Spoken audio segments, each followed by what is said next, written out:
This episode of Geared Up is brought to you by National Car Rental. Take control of your travel experience with National Car Rental's Emerald Club. Visit nationalcar.com to find out more. Apple, a couple of weeks ago, came out with a new accessory for the iPad Pro, which basically turns it into, for lack of a better term, a really good laptop machine.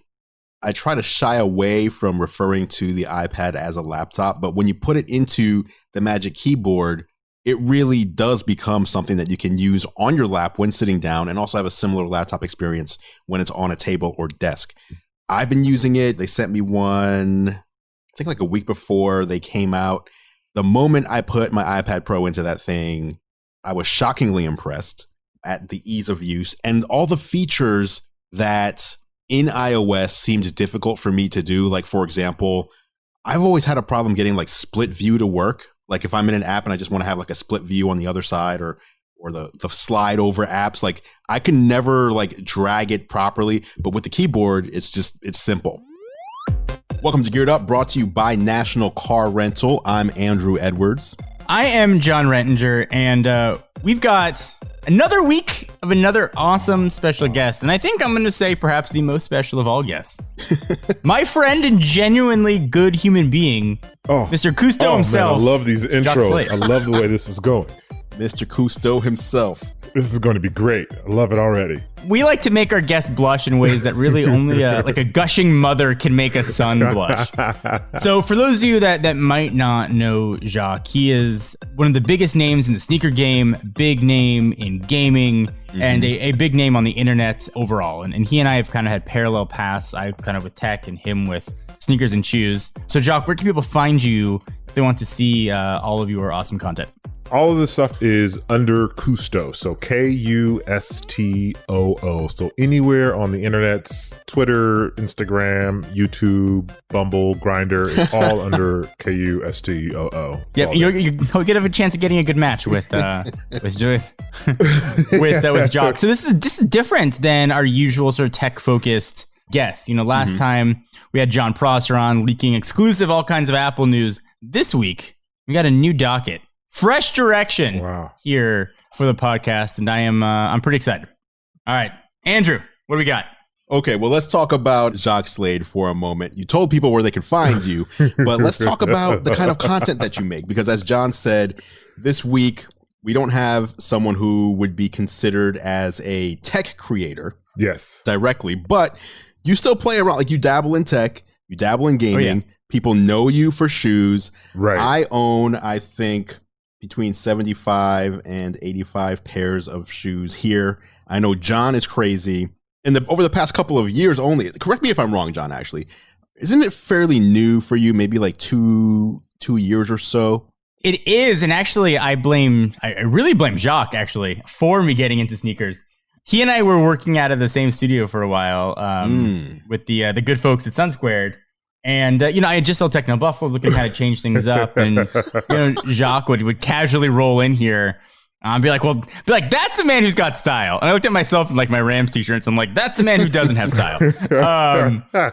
And so I was like, I think sneakers seemed like something I always kind of wanted to do, but I didn't have the time or just didn't do it. So I started dabbling in sneakers because of what I saw on Jacques' feet personally. And also after watching his videos for a while. So I blame him for my now expensive habit. It's a good place to find the habit, though. Yeah, and I love it. And people always feel so weird about like, oh, I want to buy shoes now, but like I don't feel like a sneakerhead. And I'm always like, yo, buy what you like. If you like what you see, buy it. Don't let the crowd of sneakerheads sway you one way or another. Like, get into it. If you've been wanting to do it, do it. Don't hesitate. Like, it's an open world.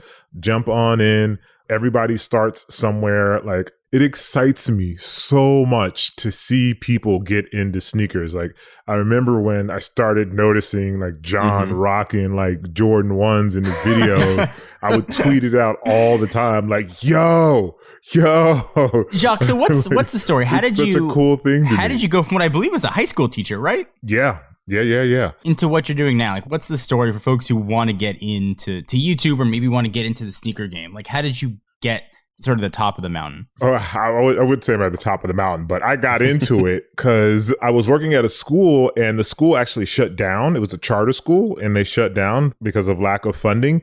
And then I started writing about sneakers on the internet for a couple of publishers. And, I was into sneakers before, but when I started writing about them is when I started to really dig in and really, really get to the meat of it. And while I was doing that, I suggested that they do videos.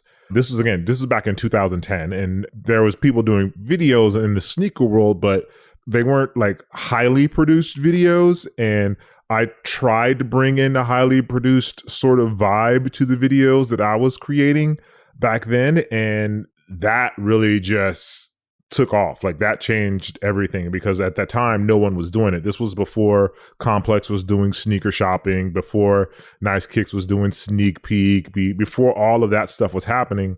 I was doing this show called Today in Sneaks or This Week in Sneaks and just doing like a news review show of sneakers. Kind of like I forgot the YouTube guy that does it. There's a YouTube guy that does like these daily tech videos. It was basically like that, but for sneakers, and that just took off. I didn't expect it to, but it just turned into a totally new thing and people really enjoyed it. Was there a moment when you realized like, wait a minute, like this is something?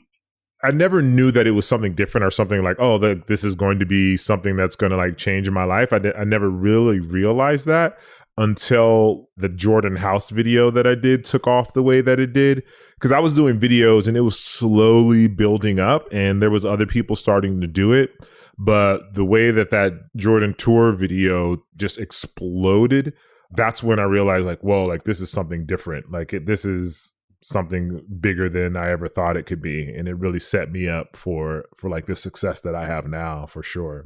And I remember watching that video. That wasn't just like a tour of like Jordan sneaker facilities. That was like when you say Jordan's house tour, like that was a tour of Jordan's home. Yeah. And it was really more like a vlog. Like the funny thing is like I get comments about it now because really it was about the shoe. That was we were there for the shoe, the Jordan 29, I believe it was. And the comments that I get now are like, we don't want to see your face. We want to see Jordan's house. And I'm like, really? It was like a vlog of me vlogging my experience at a shoe launch. And it just exploded. Like there were plenty of other people there. I honestly don't know what it was about my video that was so different, but like Sports Illustrated was there, like ESPN was there, Complex was there, Nice Kicks, all these other outlets, Bleacher Report was there, like all these other places were there. But for some reason, my video like exploded. Let's talk about the passion for a second, because so obviously that's how you got into things. But the passion was already there. So yes. What was it about just sneakers in general? Why did you left what you were doing previously and you chose sneakers? What was it about sneakers that you gravitated towards? Well, I can say that sneakers has always kind of been something that I was into. And that goes back to like my childhood and watching the older guys in my neighborhood play basketball. So I'm a big basketball fan. Like I love basketball, probably more than anything else in the world. And when I was young, I would look up to these guys in my old neighborhood that, they were dunking and playing and shooting from far. And I was young, like 5, 6, 7 years old. So watching those guys play was like my introduction to the world of sneakers, because I basically wanted everything that they had, because I wanted to be able to dunk like them. I wanted to be able to tap the backboard like those guys. And obviously by having the clothes and the shoes that they had on, that was going to be my gateway into being such an awesome basketball player. Unfortunately, that's not the truth. But, when I was young, that's what I was thinking. So I would watch those things.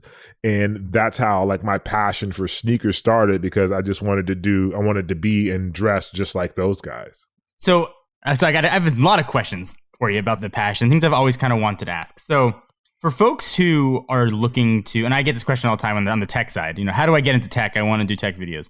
Sneakers has gotten huge and grown kind of at a rate very similar to what tech has done, especially recently. What advice do you have for people that are looking to start a sneaker channel now? And it's the same thing again with tech. Like, do they have to spend a lot of money? Is that necessary? Like, what do you tell people when you get these sort of slew of emails? So there's like three things that I would say here. First, just start with what you have. You don't need to have the latest and greatest sneakers in order to have a sneaker channel.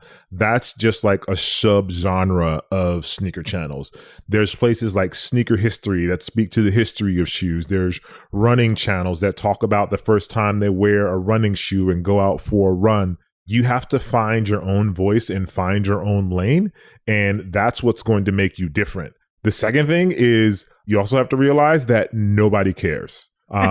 So that's going to be the reality of you starting out. Like, nobody owes you anything, you don't deserve anything, and no one cares. So if you're doing it because you want to be huge, that's probably the wrong reason to do it. More than likely, you'll be disappointed. I am fully aware that I am one of the lucky ones.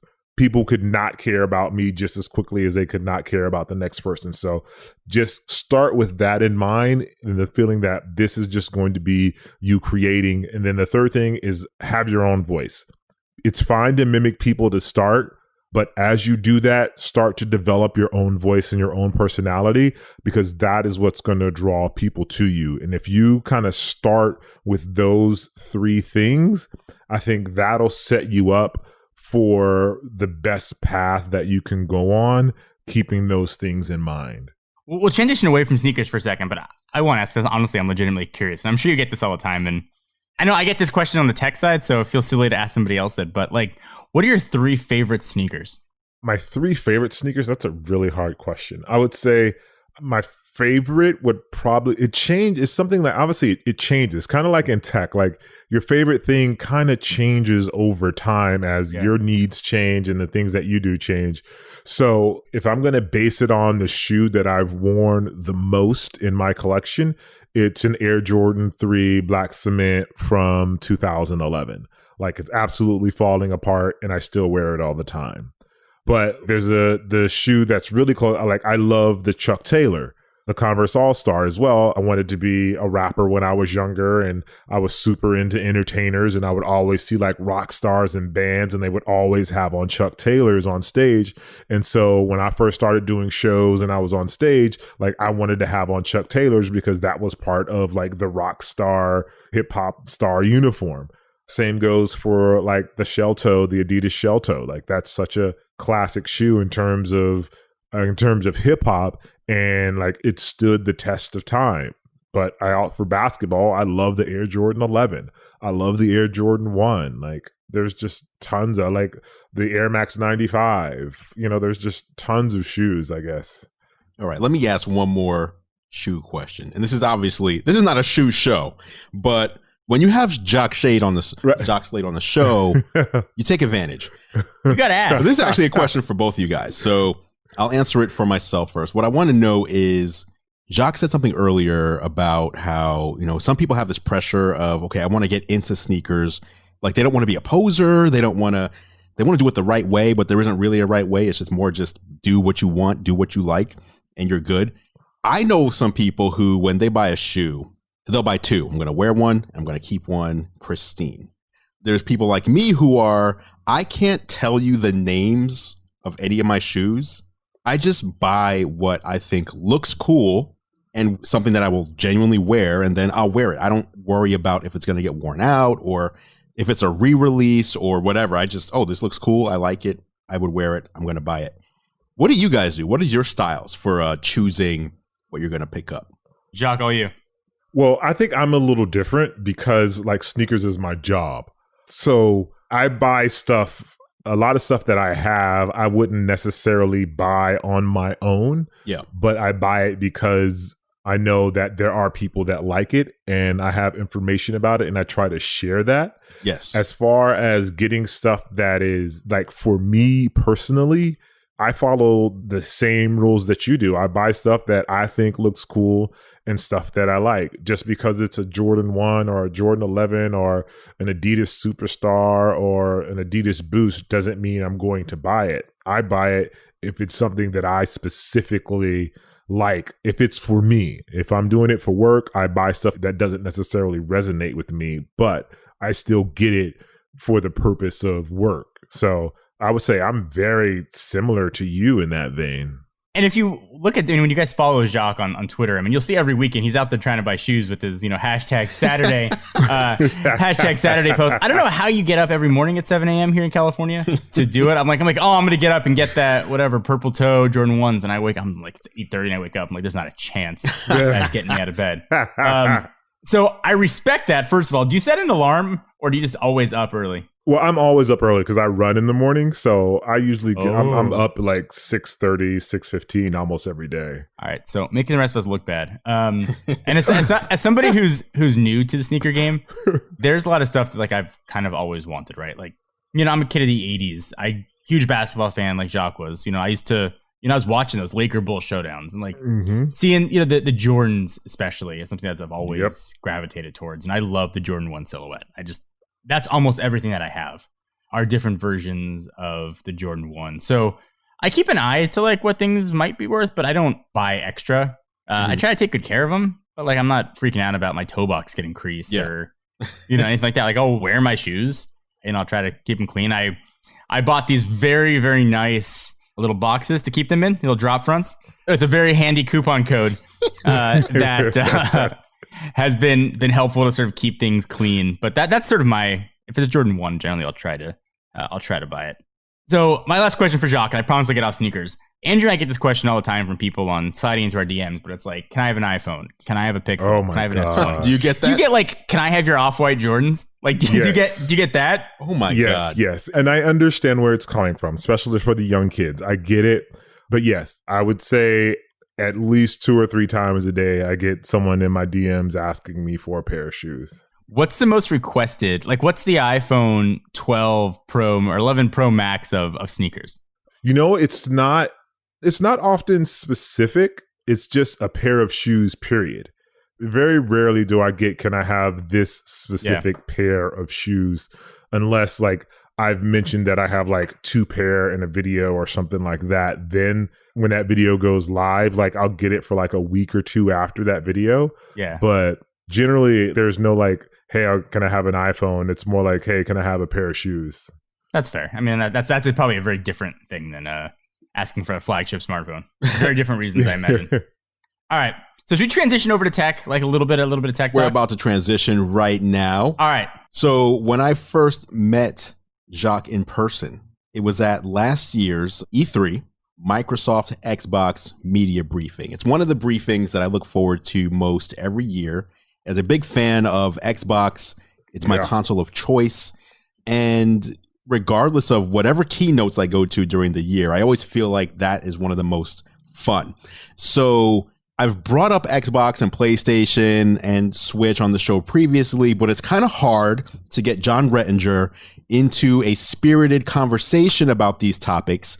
And so it's not that I don't care. It's just that I got 3 kids at home, and like by the time I have time to game, it's like 9:30 at night. I just want to go to sleep. Right. So regardless of what your excuse is, I'm happy that this week we have someone who can share opinions on what's coming later this year, because 2020 is one of those special once every 7 to 8 years where you get a brand new console generation being released.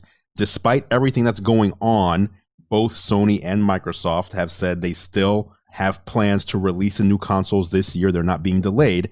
So, Jacques, I'm going to throw it over to you.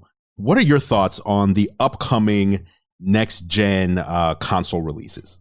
So here's the thing. Like, I think I'm probably more of a tech guy than I am of a sneaker guy. Like, my YouTube subscription are all tech guys. Okay. I follow them almost exclusively just because I'm so into like the tech world for everything from gaming to cell phones to computers to cameras. Like, I'm dead set to follow and be a part of that world.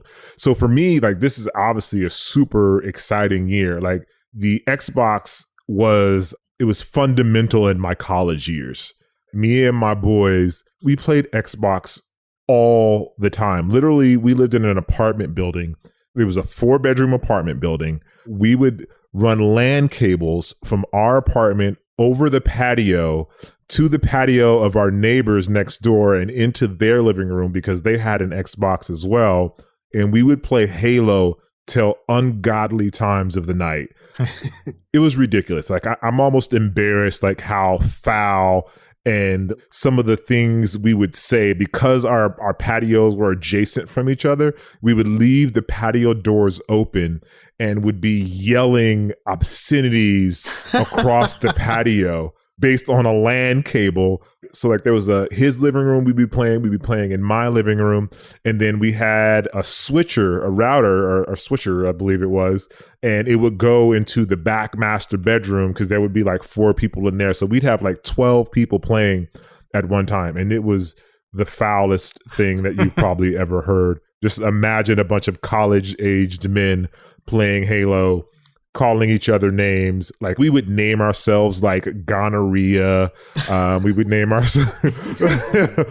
And then so like if you got killed, it would be like gonorrhea killed you. Like we were absolutely out of control. So I have this deep rooted love for Xbox. And so for me to know that a new one is coming out, all of the new specs, like basically the PC level specs that we're getting on the new one, yep. It's really exciting. I agree. That's funny. It's a funny story because I forgot that I used to do something similar. Just in our apartment complex, we would have wires going under our front doors from one to the other across the hall so they could plug in. And then we could be playing Xbox with people across the hall. Yep. What an old school way of doing. I totally forgot about that because you had to have the physical cable on the original Xbox. There was no Wi-Fi. Like no one had Wi-Fi back then. That wasn't a thing. So yeah, we have the Xbox Series X coming. We have PS5 coming. I'm an Xbox guy more than a PlayStation guy. I don't know why or how it became this way, but I suspect that for me, what cemented my place with the Xbox, I had the original Xbox, but it was really the Xbox 360 that kind of got me in. And I think it was all about the gamer score, being able to get achievements and compare what I was able to do in a game versus what my friend was able to do. What achievements, it's not just about beating the game anymore, but it's did you get this achievement? What's your gamer score versus mine? Yeah. And while these days I don't really pay attention to it as closely as I did back then, it was something special and unique that no one else had at the time. Another way to compare yourself and just have like that friendly competition with your friends. Yeah. For me, we weren't necessarily tied to gamer score. I think it was more community, just because like all of my friends were doing it. Like I said, we lived in a 4-bedroom apartment for 2 years. And so like we would all just play together. We were so bad. One of the guys that played with us that lived in the patio across, he was the head of the student union.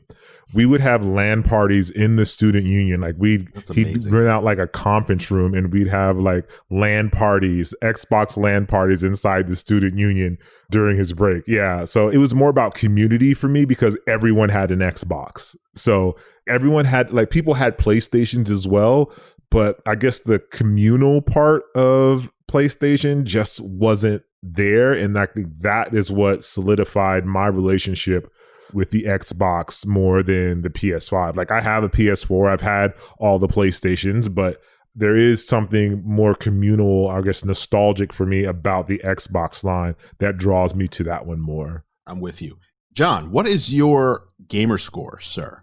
I've always been drawn to the Xbox as well, and I've had every console that has come through it, but I picked Xbox for a more practical reason. I just like the controller better. Oh. I always liked the controller better than what you had on PlayStation. And I know now the PS4 controller is significantly better. I've got that as well, but I've just kind of accepted it for no reason really, that like I just prefer an Xbox and I can't back it up for any reason. Yeah. But I'm just an Xbox guy. I don't know my gamer score, but generally the games that I do play, and I do play them pretty regularly, the sports games. I'm playing Madden, I'm playing 2K. That's about all I really do anymore on the Xbox. I do play a lot of Switch with my kids now. We had to actually physically remove it because it was becoming a problem in our house. But it's been fun to sort of see see my kids find a love for video games too, but try to find a way to like do it appropriately. But for me, I'm all about the sports game, just like life. If I'm not reading about tech, like I'm reading about sports or now the lack of sports and rumors that sports might be coming back.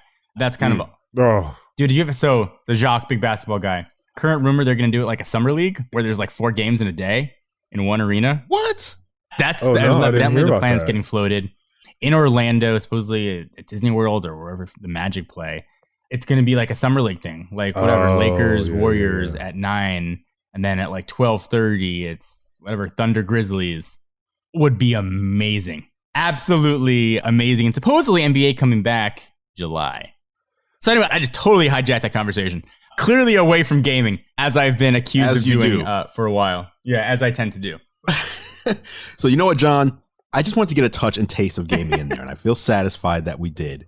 Needless to say, I'm very excited about the Series X, very excited about PS5, but Series X has more of my attention. But let's move into something that John has a little more comfort with. So a few weeks ago, Microsoft announced their spring lineup of hardware releases with a Surface Go, a Surface Book, Surface headphones, and earbuds as well. And I actually haven't gotten any of these in yet, but I believe both of you may have. So why don't we talk about the new Microsoft hardware and how it's treating you? Yeah, so I can jump in here. Actually, our video, the Surface Go 2, just went live 20 minutes before we started filming this. Fun fact, my Surface Go 1 review, while about 500,000 views, is my most disliked video in the history of my channel. What? So super nervous to put up number 2. Essentially, for the first one, I said, I don't know who this is for. It's expensive, underpowered, and there's so many better options out there for the price, and people took like a lot of offense to that. Second generation fixes a lot of those problems. My issue with the first gen was it was a Pentium Gold powered chip. It was issues with running full Windows, and it didn't do anything well. You can now option it up to a Core M, much more capable processor. And now it becomes a really good companion computer. A great computer for online learning, for doing Zoom, for sort of sitting on the couch with. It's a computer that makes a lot of sense now. So I've really liked the Go 2, and I guess now I can see who it's for. And then the other one we've taken a look at, and a review should be coming out soon, is a Surface Book 3. As much as I dislike the original Surface Go, the original Surface Book is probably one of my favorite computers of all time. Yeah. Just the hinge was awesome, and the fact that you could detach the screen and flip it around is amazing. And that design, I think, is a timeless design in the world of consumer electronics. Now, having said that, that design did come out, I believe, 4 years ago. Yeah. And the Surface Book 3 looks identical to it.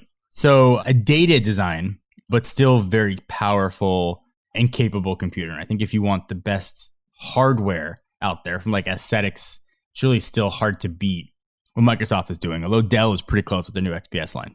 Yeah, I would say that's 100% accurate from in my perspective, as the sneaker guy approaching tech.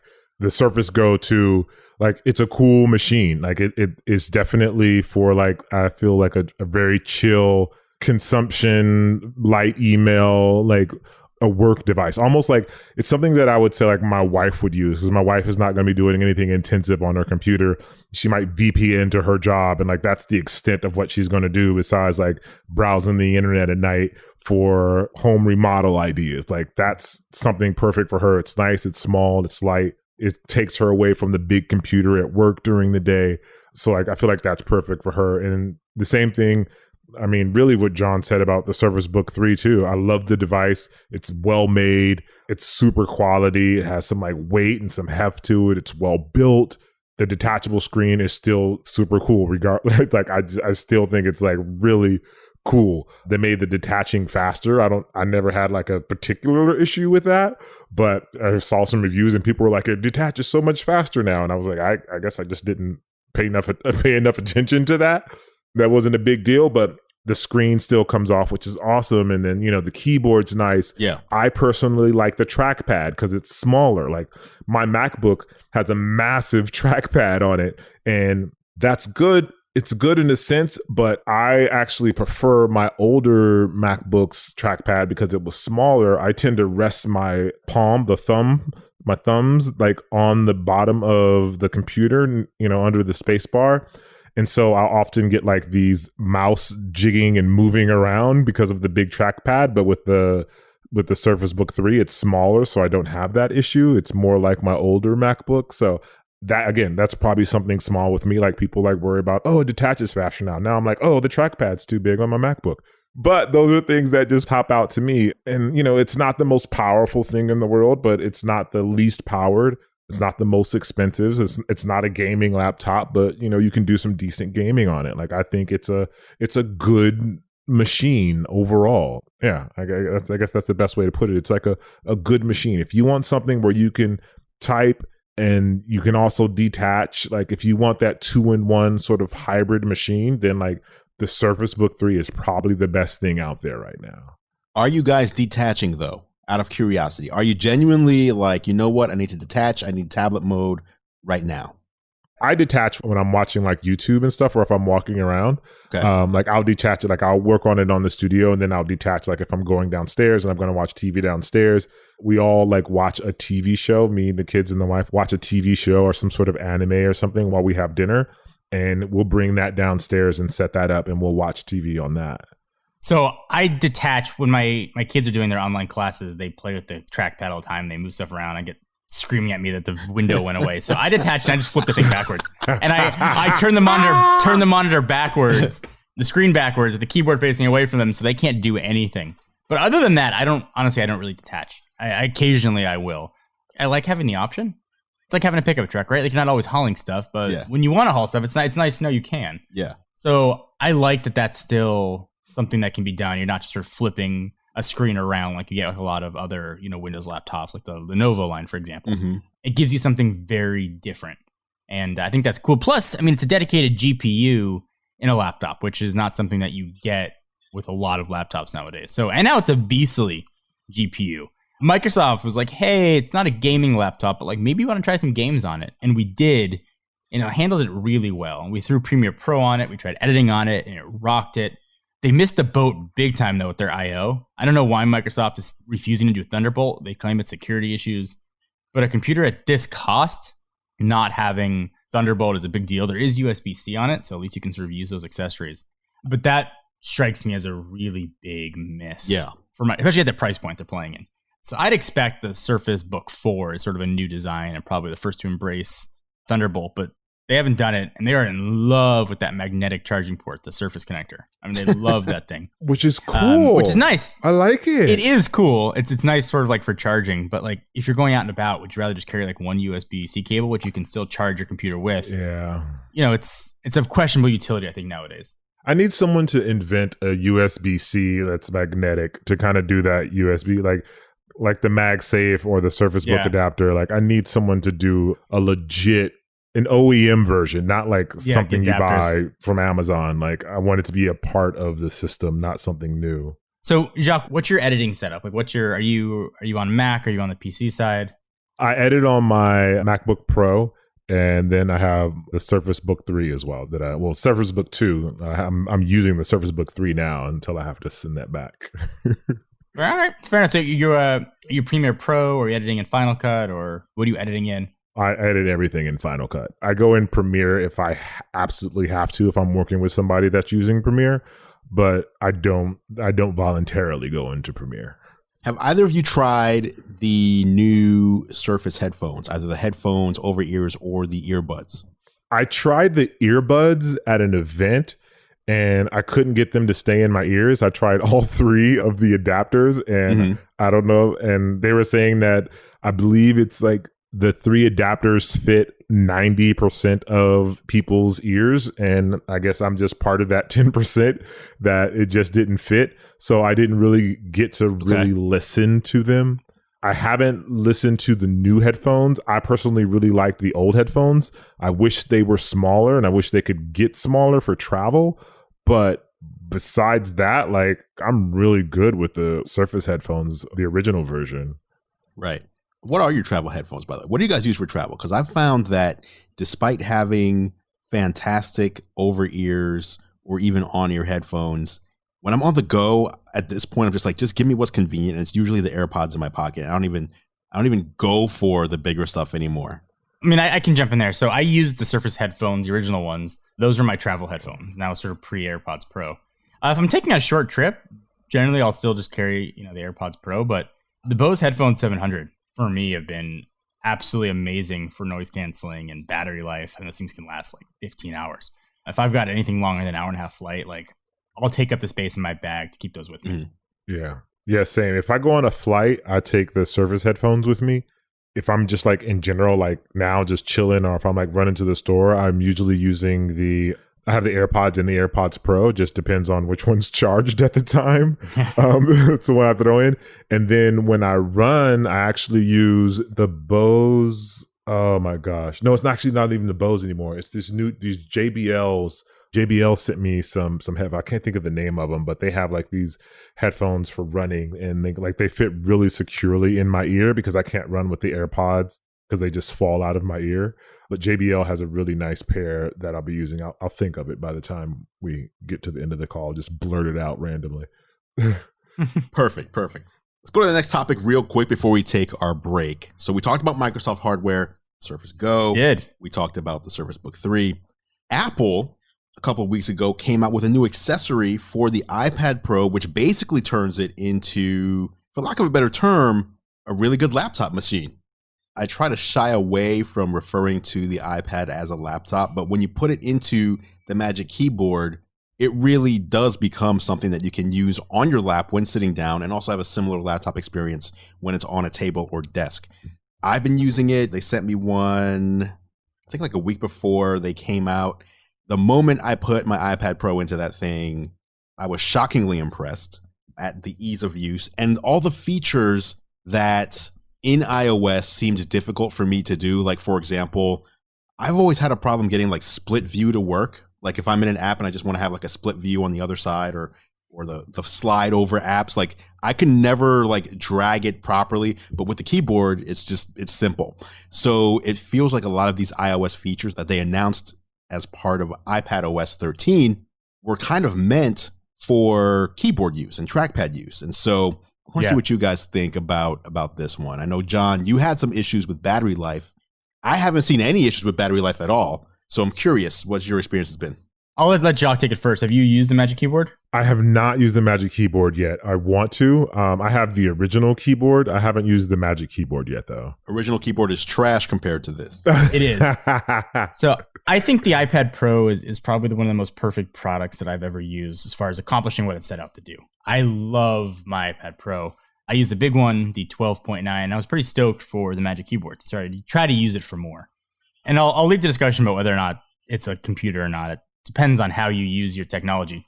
But for me, I have had such crazy battery drain on my iPad when I use the Magic Keyboard. I'm losing like 20 to 23% an hour, which is just, asinine and insane to a level I haven't seen before. So I ordered another one. I have another one coming, and Apple did not send this to me. I'm not as special as Andrew is. And I'm going to try to swap it out to see if it's a hardware issue. And I did just update my software to 13.5. If maybe there were some software things that could be worked out. Mm-hmm. And I've still had the same battery life drain. But having said that, I'm still using it. Granted, I'm charging my iPad a ton now. It's actually charging on my bed while I'm recording this. But I still love it. And I think it's changed the way I use my iPad. I'm using it a lot more than I ever did before. Previously, it was content consumption. Yeah. Now I'm using it for a lot of more content creation, email replying, analytic watching, that kind of thing. So I've loved it, but battery life has been also awful. And I'm not alone. I know, Quinn, Snazzy Q had the same issues I had. Apple sent them a replacement. I'm sort of waiting to see if a new one fixes it. So I'm hopeful that I just got a bum unit, and that could happen to anybody, right? I'm not trying to, I'm not calling like battery gate on here and, making a video about it. I'm just hoping as a consumer that I just got a bad one, and that's bound to happen, right? With, millions of products being shipped. Yeah. And I agree with what you just said about using it more. It makes me want to use the iPad more and in different ways than I was using it before. Like I would never want to grab my iPad Pro to just bang out some email replies, because it's just like the smart keyboard, it wasn't that great. And the on-screen keyboard, not great either. I'd rather use my phone, quite honestly, than use my iPad if I was doing typing. Now, agreed. Totally different. Like I will actually grab the iPad before I grab the 16-inch MacBook Pro that's sitting right next to it, just because of how easy it is to type, number one. And number two, a lot of these touch gestures and touch apps, if I'm going to use like the Notes app, for example, in Mac OS, I'd much rather use that same Notes app on the iPad and have still the touch functionality as well as the keyboard and trackpad functionality too. Mm-hmm. So there's something to be said for having a device that is still fantastic with touch, but also now has great optimization for both the keyboard and the trackpad input. So yeah, I'm really excited to see what iPad OS 14 is going to be bringing to the table. Yeah, I think that's exciting, right? Like to see the evolution of it. And yeah, I think with this first gen Magic Keyboard, we haven't seen a product like this from Apple since the original Apple Watch. It very clearly has like the headroom for improvement. Like you can see how it's going to get better, right? A touch bar, either built into the keyboard or a software touch bar that shows up on your tablet that can add sort of function keys and things like that on there. There's a lot of room for this to improve, better angles for viewing. So I think it's cool to see how it's going to evolve and how it's going to evolve in tandem with sort of the brand new iPad OS. Yeah. Yeah, it's interesting though, because when I use if I use my Surface Book and then I use my iPad Pro with the regular keyboard, sorry, layman here. But I still, use touch the screen. Like, and with the Surface, you can touch the screen. And then I'll notice that when I come back to my MacBook Pro, that for the first 5-10 minutes, I'm like touching the screen, trying to do stuff until it clicks in my head. Like, no, you're not on the Surface and you're not on the iPad. So it's interesting. I think there's opportunity for that touchscreen interface to come to the MacBook Pro. I'm not sure how I guess I should probably pay more attention, but I feel like I would use that more considering I do it on the Surface Book and I do it on the iPad Pro.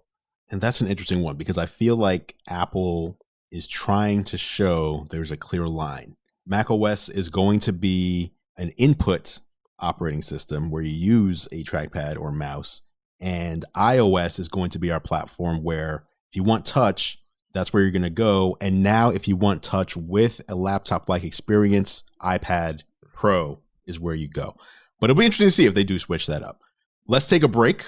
After the break, we're going to talk about a huge Apple rumor/news leak, the next big thing potentially from Apple or maybe from the tech world could be coming next year. That is after the break on Geared Up. Big thank you to National Car Rental for sponsoring this week's episode of Geared Up. Business travel is all about staying one step ahead of the game. When your travel plans change, the National Car Rental mobile app lets you extend your rental in seconds. Simply log in with your Emerald Club number and choose a new return date. Available free in the App Store and Google Play. Go national, go like a pro. Subject to availability and other restrictions. Welcome back to Geared Up, brought to you by National Car Rental. I'm Andrew Edwards, and it is now time for the National Car Rental story of the week. As you know, Geared Up is sponsored by National Car Rental. And if you don't know, I also do a show with National Car Rental on YouTube called Technically Speaking, where I bring you the latest, my picks for the best tech for business travel. Whether you're business traveling or even whether you're going for leisure travel, there's a lot of tech out there that can make your travel more efficient or even more fun. You can check these episodes out at the nationalcar.com control center or go to youtube.com/nationalcarrent. The latest tech puts you in the driver's seat. National Car Rental's Emerald Club will keep you there. Once again, big thank you to National Car Rental for sponsoring Geared Up. Now it's time for the National Car Rental story of the week. Apple AR, augmented reality glasses are coming. But before we jump into that, John, you gave us a tidbit of information during the break that I thought, why not share that with the world at large? Yes, we're taking a break, and I was like, hey, Jacques, did you know, I happened to see it on my Facebook feed, that 17 years ago today, LeBron signed a 7-year, $87 million deal with Nike and turned down $115 million. And if you do the math, I believe that makes LeBron, 19 years old? Oh, wow. When that deal happened. I mean, I don't know how if that got paid over time or if he just got like a fatty check for $87 million, but Yep. That's a lot of money. Yes, it is. It's a lot of money. The biggest rookie shoe deal in history. And I think it remains the biggest rookie shoe deal in history to this day. It was done by the folks at Goodwin Sports. They used to be LeBron's agent. And they actually, during the Last Dance, they tweeted out a pair of Nike Air Ships from Jordan in the black and red colorway, which is the actual shoe that was banned by the NBA. Or it wasn't banned, but they wrote a letter about it. They wrote a sternly worded letter about him. And he has, the guy that owns Goodwin Sports, he has one of the 2 pairs of that shoe that Jordan had back then. He has them actually signed by Jordan. They said that they're worth like $200,000, $300,000, $400,000. It's crazy. That's amazing. And by the way, if you have any interest in sports or just unique figures in history, even if you're not a basketball fan, The Last Dance is stellar. 10 hours of TV. Yeah. I could have watched 10 or 20 more. Like, just fantastic. So for those of you that don't know, The Last Dance was a documentary on Michael Jordan and the final seasons with the Bulls.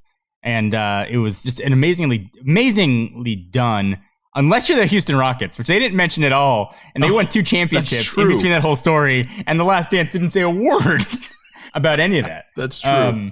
Just a fun fact. But I was unparalleled access sort of to... Yeah, and I would say we'll use the word documentary very loosely. It was Michael Jordan telling his own story. I mean, the winner always gets to write the history. Yes, absolutely. And I think, if anything, there's just a little controversy here. My personal opinion, The Last Dance showed that Michael Jordan is the greatest human being to ever touch a basketball. My opinion, backed up by The Last Dance. Okay, I won't get into that. Well, let's talk some tech. That's for the next break. So let's jump into tech. Apple augmented reality glasses. Another topic that John Rettinger doesn't really seem to care too much about, maybe for your own personal... Actually, I'll let you answer. Is it because you personally don't have much interest, or you don't think that there's much interest in like the population at large? So I know this clip is going to get played back, like the Steve Ballmer laughing at the iPhone clip in like 10 years. As the technology exists today, I see very little interest and very little need for augmented reality, right? Like, okay, maybe if I'm like have glasses on, I'm driving and I can see on the road, like directions, like that's cool. But like a heads up display can do most of that. I'm just not excited at all by augmented reality as it stands right now, which is clearly giving myself an out and a cop-out answer. But I'm just, it's not something that is any interest to me at all. Just like I don't have much interest in virtual reality. The regular world is crazy enough right now without it being virtual or augmented. So augmented reality glasses from Apple, which our friend John Prosser leaked is coming next year, are of questionable utility. But then again, I also saw questionable utility behind an iPad. You know, why do I want a bigger iPhone? And then when I started using it, sort of, that became something that I didn't realize I needed. And I think Apple has done a very nice job over the years giving people products they didn't know they needed. Yeah. You know, it's an old Henry Ford quote. You ask people what they want, they sell you a faster horse. Like, sure, give me a faster horse and we'll see what augmented reality can be or turn into. So that was my non-committal, don't come back and haunt me answer. That is very, very funny. And I'll say that I agree with you. I absolutely do. I got super excited about virtual reality and I thought like, oh, this is going to be awesome. People are going to be having these things on their face and you're going to be doing this in your bedrooms and it's going to be great and awesome. And nothing, like absolutely nothing. It was like when Hollywood tried to push us on 3D again. Yeah. And like they did it for like 2 years and they realized people were just like, people just don't care that much. Like it's great for one thing here and there, but then there is no energy behind it. And like the reason I think of it that way is like AR. Like Apple has been doing AR for, I don't know, the last 3 seasons or so, 3 years or so, like the AR stuff. They've been doing it with the iPad. They did at some of the presentations, they had a game where they would show the game in AR playing on the table. I think they did Minecraft one year or something. And that's probably the last time you hear about it. Like you don't hear anything else about it. So I'm just not sure that there is the type of energy behind it or the consumer is really ready for that. Now, I say that, but I'm also being like, I've also been digging more into like virtual production and how big that is with stuff like Unreal Engine and how like they're shooting this stuff with in like these virtual sets. And like that seems super interesting. But again, that's such a niche audience that is going to be interested in something like that. I'm just not sure that Apple doing glasses is going to be the answer. And I'll take the John route. And like, as of right now, I just don't see the usefulness of it for a larger community outside of a very niche like gaming and entertainment space. Yeah. Now, I think the one thing that Apple is able to do when they release something new, whether it's an iPad, iPhone, Apple Watch, AirPods, they will find usefulness. So like something that you both said was, I'm not sure what the use case is. And I think what Apple's good at doing is they'll present a use case, and it may not be the best use case. Yeah. But they'll present a use case and then show how fun the use case is. So when they showed the iPhone originally, which was an underpowered phone, quite honestly, they would show, here's how you swipe to unlock and here's how you pinch to zoom, just for example. And we've never seen that before. And so it was like, oh, that looks fun. I want to try that. Even if it's just not the best use case, it's still something that you want to try out. Mm-hmm. When they showed off the Apple Watch, people were kind of not wearing watches anymore. There was a time period where you would use your phone if you want to check what the time is. And unless you were into mechanical watches, you just weren't wearing a watch. And they made the Apple Watch. They had their vision for it. Yeah. And even quite honestly, today, a lot of people would say, if it wasn't for the health stuff, there's not much utility in wearing this Apple Watch, but they made it something that was fun and something you wanted to try out. I'm wondering, it just seems to make sense looking at the track record that this is where they need to go. They need to show, here's these glasses, and here is what you can do with them. Here is the experience. It's about the experience more than it is about, is this useful or not? Yeah. Because, I don't know, Xbox Series X, like we talked about earlier, I'm looking forward to that, but I don't know what the usefulness is. Like, it's not about, you know what I mean, like getting work done or it making my life better other than giving me something fun to do that I enjoy. They need to provide that kind of experience with AR. And they need to avoid, I don't know if it's Apple or the industry at large, if you fast forward 10 years from now, if everyone is wearing a pair of glasses that can pop up information or experiences wherever they go, everything gets ruined by ads, right? Can you imagine walking around and you're getting served advertising on top of the real world? Like, hop into our store, here's a $2 coupon. Like, that kind of stuff is what scares me, is how advertisers get into everything. If something's big, advertisers jump in and try to be a part of it. And I feel like the real world, well, actually, I was going to say the real world seems like it's the one place where advertising like shouldn't be. But if I walk outside and go down the street in Times Square, advertising is everywhere anyway. So yeah, I don't know. I feel like there's going to be something that we haven't even thought of, that when we see it, we're going to be like, I need to try that. That looks cool. I need to at least give it a shot. I agree that we'll try it. I don't think anybody's going to be hesitant to try it. I guess I'm more concerned about the mass adoption. I think about it in the same way that I think like my kids, they'll buy virtual items and there's a value for them to that. I don't see that same value. Yeah. Like, I'm not going to go into a game and buy a virtual outfit or a virtual something virtual and spend real money for it. I'll play the game and I'll enjoy the game and I'll earn that uniform, I'll earn that gun, but I'm not going to buy that gun or buy that thing. I just don't. Yeah. So I don't think the world at large is at that point where the virtual currency has the sort of mind share that regular currency does, I guess, in the sense things that you can do physically and tangibly. I don't know if that digital world has that sort of mass adoption yet. And I think that's what's going to have to happen in order for something like this to be acceptable. Like watches, Apple doing a watch.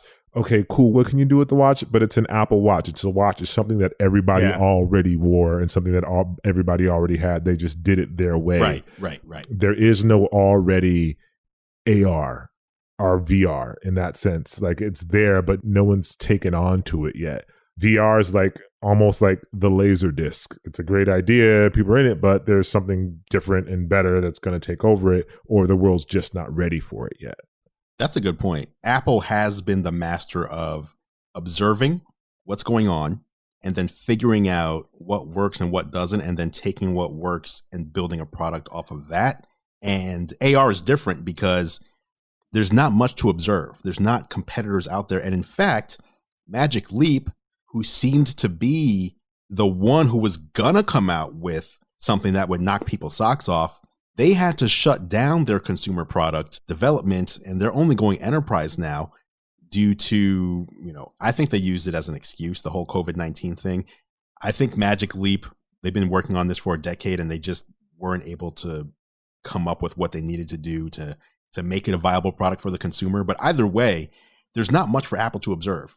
There's no one else they can look at and what's working and what's not working. So this is going to have to be an area where they are the one innovator, because not only is there no one to observe, but there's no one else doing consumer AR.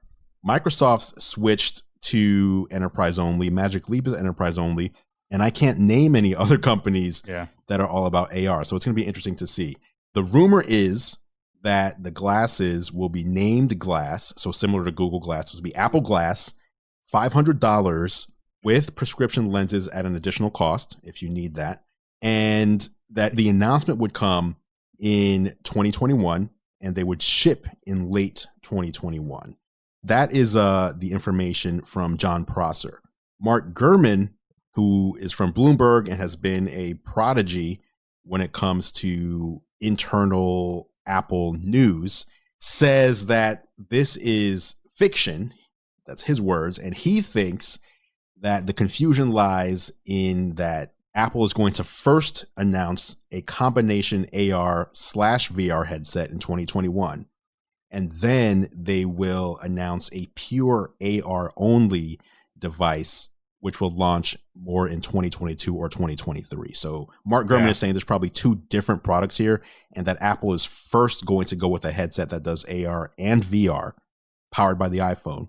And then later they'll release an AR only headset.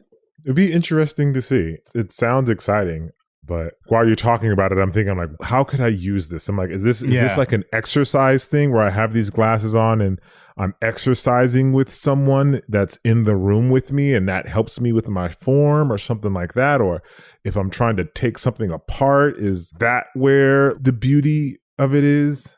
That's interesting. Let me give you an example.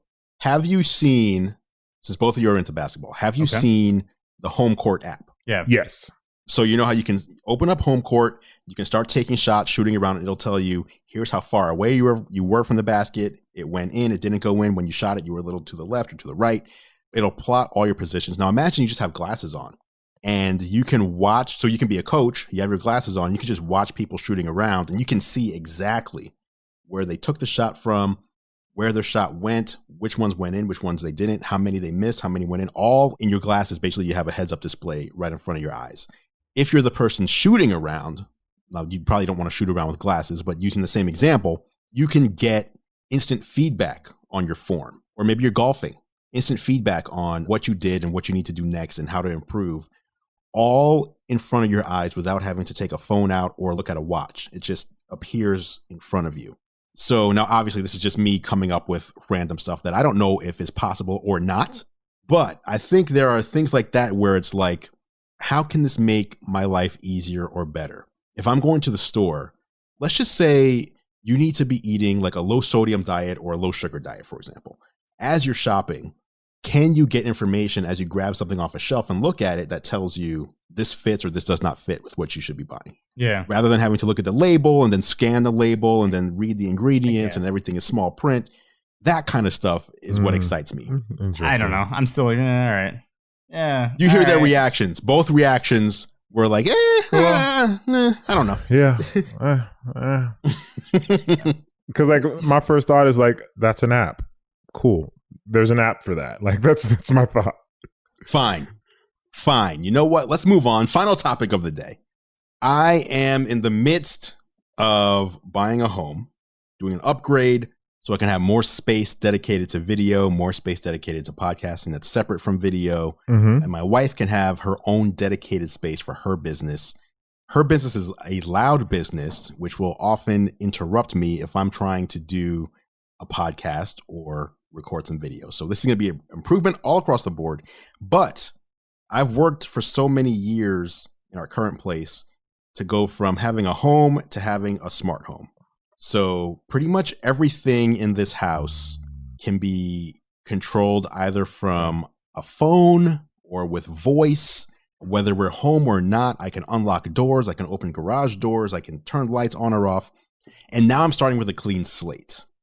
And so I wanted to see or find out from you guys. Like, one thing that I think, John, you did that when I watched the video, like I never forgot about it because it looks so incredible, was the brilliant switch. Yes. It's a smart switch. But I want to talk about just in general, smart home devices that you guys use, like, or aspire to, because the brilliant switches is definitely something I'm aspiring to. But John, maybe you can talk about that for a moment. Do you still use that? Yeah, so it's still installed. I just have that same one installed that I showed in that video. And it's really handy. It's a smart switch, which sounds kind of silly. You just sort of swipe your finger over it, turn things on and off. But it's also, it's a screen. It's full Alexa enabled, so you can talk to it, ask a question, you can schedule when the lights turn off. It's unnecessary, but it looks very cool. And of almost everything in my house, it's probably what people ask me about the most, because it's weird to see a little screen. The most useful technology in my house has actually been a smart lock. Now, recently, I just replaced my Nest Yale lock with a sort of more hidden level lock, but some sort of smart lock is awesome. I live right in between my parents and my in-laws, and everybody's always coming over to my house. I didn't want to give everybody keys. Yeah. Now they just have a code. Like, they put in their code, they can come in, and I can keep track of who came in when, and also I can make sure that, like, my wife didn't leave the house unlocked. I can lock it from there. That's been really helpful. My house also mostly runs on Google, or I guess the Nest Homes now. So I've got a few of those set up to control, lighting, to control some air purifiers and that kind of stuff. I have not ventured into HomeKit, despite using Apple for half the year, just because I think the UI is horrible. So that's at least been my highlights of my smart home. What lock did you say you were? Did you say you were using one and you switched to another one? Yeah, so the Nest Yale lock was awesome. Okay. I have a lot of Nest products, so kind of all integrated in there. And then I swapped it right now for what's called the level lock. It actually lives inside of another lock. Whatever lock your house has, it kind of replaces the bolt, and that part becomes smart. Fun fact about a young John Rettinger. Before I went to college, I actually worked for a company that installed lock displays at Home Depot and Lowe's. Really? So I have a very odd skill set of installing locks. So I spend a lot of emphasis on, what's on my door, make sure it's the most useful possible, and then kind of try to do it myself. So you like what you're using now? Would you recommend? Yeah, I think the Nest Yale lock is awesome if you want to have codes. I think the level lock is amazing if you want a smart lock, but you don't want it to look like a smart lock, or you want to keep your existing lock and key, but still have smart functionality. Okay. Jacques, what about you? You got smart home integrations going on over there? I guess technically we do, but not really. We don't have smart locks. We don't have like Nest or anything like that. We still use like traditional AC, but we do have Google Homes and Alexa devices around the house. So I have a Google Home Mini in my bedroom. I have the Google, is it the Google Display? That's the Google Home Display. What is it called? Yeah, the Nest Home. Yeah, that's the Nest. Is it the Nest Home now? So I have one of those in the master bathroom. And then we have a Google Home downstairs in the living room. And then the kids, one has an alarm clock that's Alexa enabled. And the other one just has an Alexa like puck, whatever the little pucks are. Echo Dot. Sorry, there you go. And we use those very sparingly. The Google Home downstairs we only use it when like there's a family event in the kitchen and like everybody's cooking or like somebody's cleaning the kitchen. They'll say, hey, Google Play, blah, blah, blah.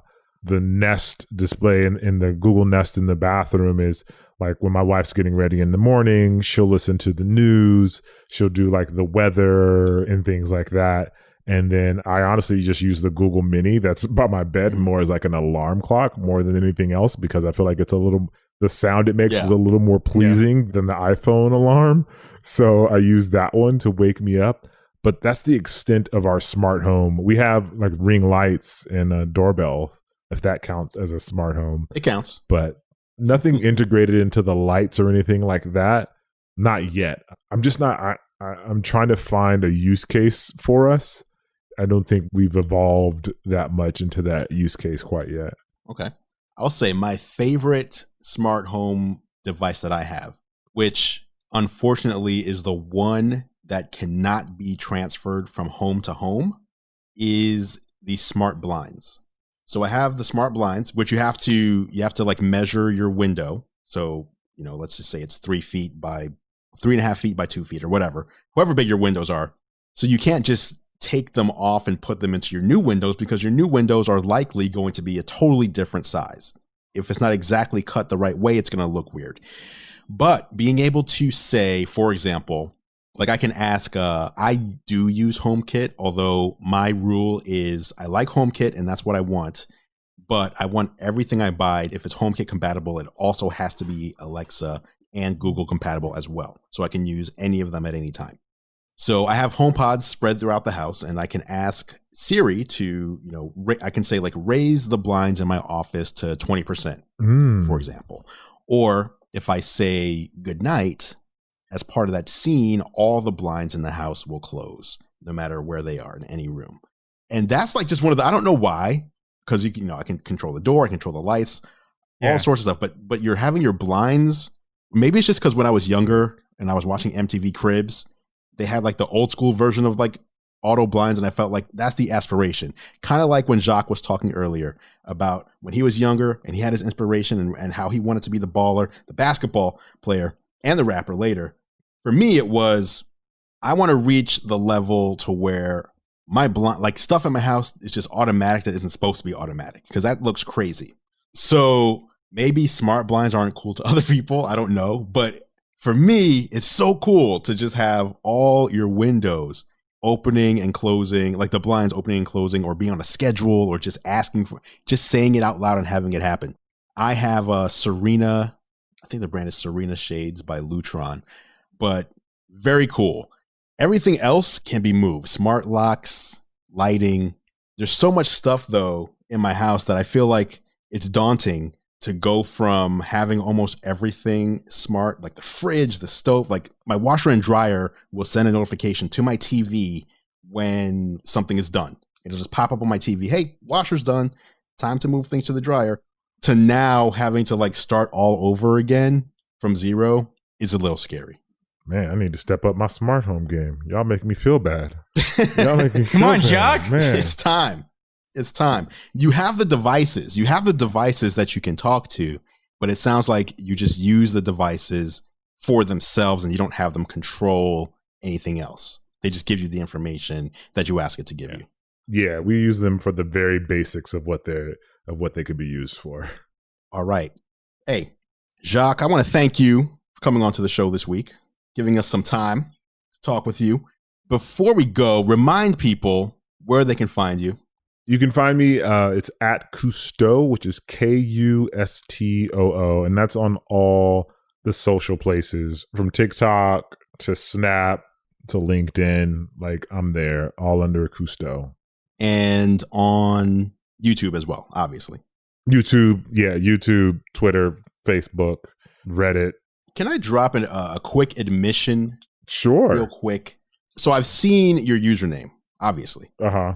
And it never occurred to me that it was Cousteau until today. I actually have always pronounced it as Cousteau. Most people The second you said that, I was like, oh, okay, I am feeling sheepish. Jacques Cousteau. No, Obviously.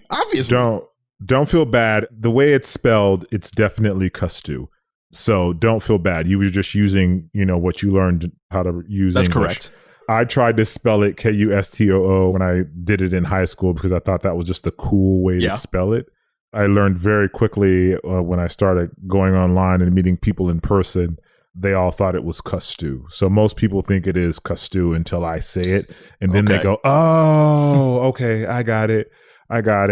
So you were not wrong. I just thought I was very, very cool in high school by spelling it that way. And I wasn't. Ignoring the rules of English isn't exactly the way to be cool. Awesome. So check him out. If you're into at all sneakers or fashion or just the culture, one of my favorite channels out there on YouTube. Thank you. Appreciate that. John, anything you want to tease next week? You're the master of teases. I know you're working on something. Listen, thank you for that. I appreciate it. Maybe I will have an exclusive on something channel related that I can debut on this podcast. But more importantly, I want to thank my friend and overall good human, Jacques Slade, for coming on our podcast, our guest, and giving us his time. Oh, well, thank you guys. I honestly, I had a great time. I love talking tech. I am like a low key tech fan, and I try my best to act like I know what I'm talking about, but it's actually good to get around people who actually know what they're talking about. So I appreciate it. Well, we appreciate it. And just to show what kind of person Jacques is, when this whole COVID thing started, he was sending me messages every couple of weeks. Just so I was like, hey, just checking in on you. Want to say hi.